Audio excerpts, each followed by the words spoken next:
Tired of typical VTuber advice? Today, I'll be diving into some more obscure creator tips, such as how to get sponsors, how to reach out, how would you word that email, and a few extra things that could set you up for success, or at least make it easier for you. So grab a coffee and let's lock in. Kavix is asking a really interesting question. How do I reach out to sponsors? How to word emails? So this is something I am extremely well-versed in now because my manager has taught me how to do this. So how to reach out to sponsors? The simple answer is reach out to them. Just do it. However, I understand that just saying reach out to sponsors is really difficult. So I am gonna tag on the how to word the emails. Okay. The sponsored company or the company that wants to sponsor you is gonna look at a few things, and you want to make that as easy as possible to find.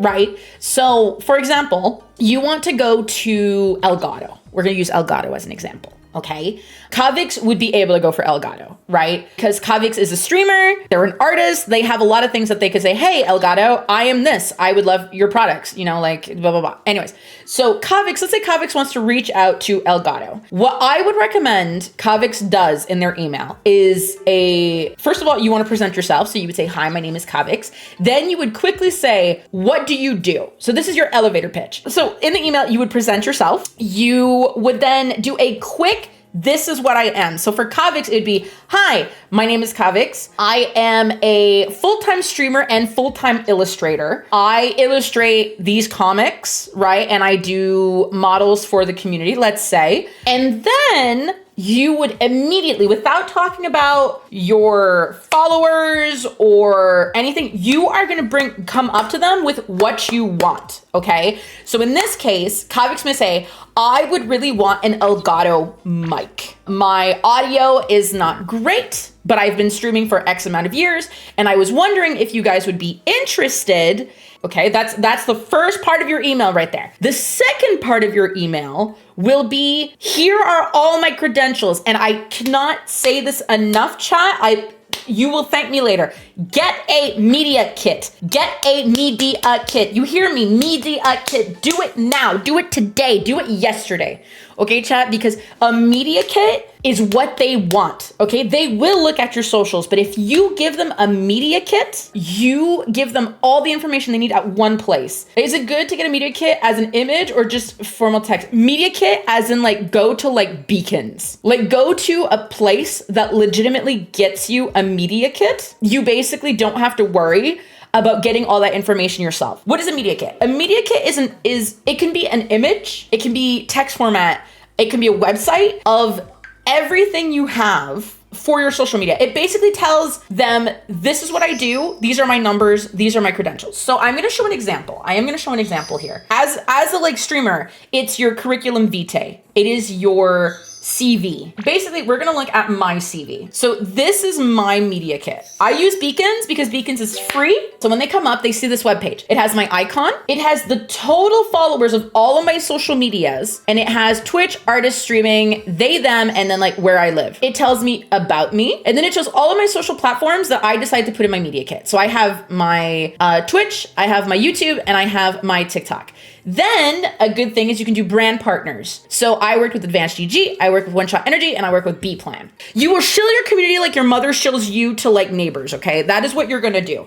You are gonna advertise your community as you can. So for example, what I like to do with my community, especially let's say horror video games, right? I will be hi, my name is Hiokleo. I am a VTuber, blah, blah, blah, blah, blah, blah. And then I will say, I think that it would be amazing to be sponsored by DreadX, right? Because my community is a intensely focused and passionate group of people who really like horror. Not only are they looking for horror that is interesting, but they want something different. And I think DreadX would be amazing for that. You know what I mean? You would use your community to be hey, this is why you should sponsor me. Because remember, when somebody wants to sponsor you, they want to sponsor to your community. If I get partner from a company, is it a good idea to make a command? I'm gonna be very honest with you. VTubers specifically, so I have a sponsor, I'm not gonna say who specifically in my email that I sent them for a sponsorship, they said, historically, VTubers are terrible at making sales. So I just need to start with VTubers are terrible at making sales. Okay, that's a huge thing. So what I recommend, if you have the chance of getting sponsored, treat your sponsor like they are your boss. Okay.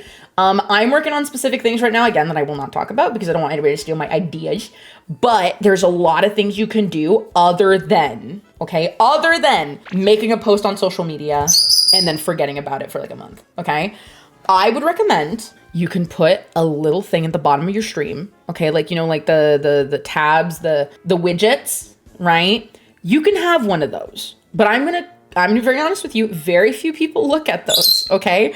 It is not often that people will scroll down to go get that unless they are specifically coming to your stream to get it. Okay. So my recommendation, if you have a sponsor or a partnership, right, that's a long-term partnership, right, you're going to want to have them on your screen somewhere every once in a while as a reminder, right? As a VTuber, you can do so much of this. You can get like a new arm for your model that specifically has like, I don't know, let's say you're with G Fuel. You could have like a cup in your hand that specifically has like G Fuel. You could have a shirt. Did you know that lack of consistency is a big reason that people don't grow? And the worst part is that it's completely avoidable. So let me present to you the sponsor of this video, BEPLAN. BEPLAN is a content scheduler that can post all of your content for you. Organize all of your content in a clean, easy to read calendar. Figure out when are your best posting times. And check out your analytics all in one place. I like to schedule out all of my content a week in advance. Otherwise, my neurospicy gets in the way. If you'd like to stay on top of things, you can check out BEPLAN completely for free. So check out my link in the description below. And let's get back to the video. How would you time manage on an already time schedule? Transparency. I don't have a 9 to 5, okay? On a tight schedule. Okay. So I don't have a 9 to 5, but I run 2 businesses. And my best way to do it is what they call time blocking. Okay. So time blocking is when you block a specific amount of time for a task. You see this a lot in like ADHD actually, but it's basically when you're able to tell yourself this time to this time, I do this, right? So let's say you have a 9 to 5, right? And let's say you wake up at 8, let's say. Okay, let's say you're a late riser, because I think most people are late risers. You go to your job and then you look at after 5, right? Let's say you have an hour drive home. Okay, so let's say 6. Okay, so every day you have 6 to the time that you go to bed, right? 6 to the time you have to go to bed. This is time that you could use for several things. But if you want a side business, a side hustle like VTubing, you have to put some time into it, right? And then you have weekends, right? Create your content while you're streaming, as easy as that. And you're just like, oh, Hio, clips? No, doesn't have to be clips. Let's say you like Pokemon. I know I keep saying Pokemon. Let's say Pokemon cards. Maybe you're opening Pokemon cards and during that time you have planned a subject, right? So for example, I wanted to start selling my B grades, right? For my Pokemon cards.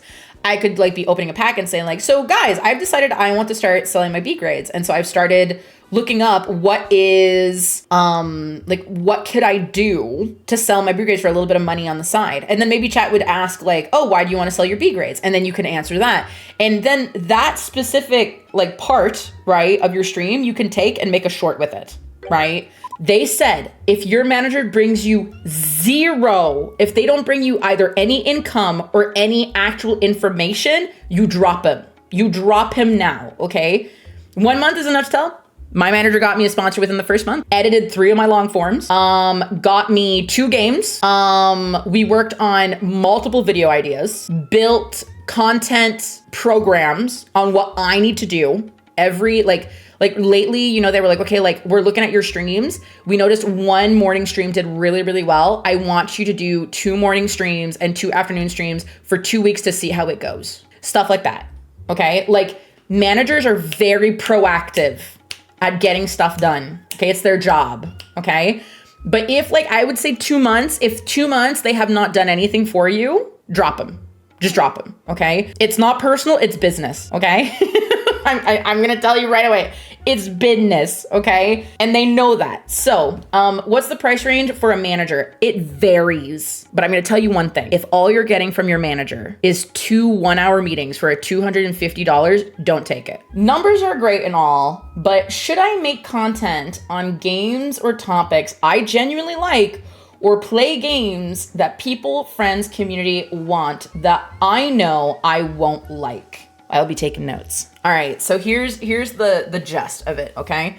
I'm gonna answer this question, and I'm not everybody's gonna agree with me, but I'm gonna tell you what I heard, okay? And you can pick and choose if you think this is correct, because not everybody has the same answer to this question, and I think everybody can be right on this question, okay? So this is just the way I see it. The way that I do things myself is that there are 4 types of content that you can make that will bring people interest, right? That people come to your content for, okay?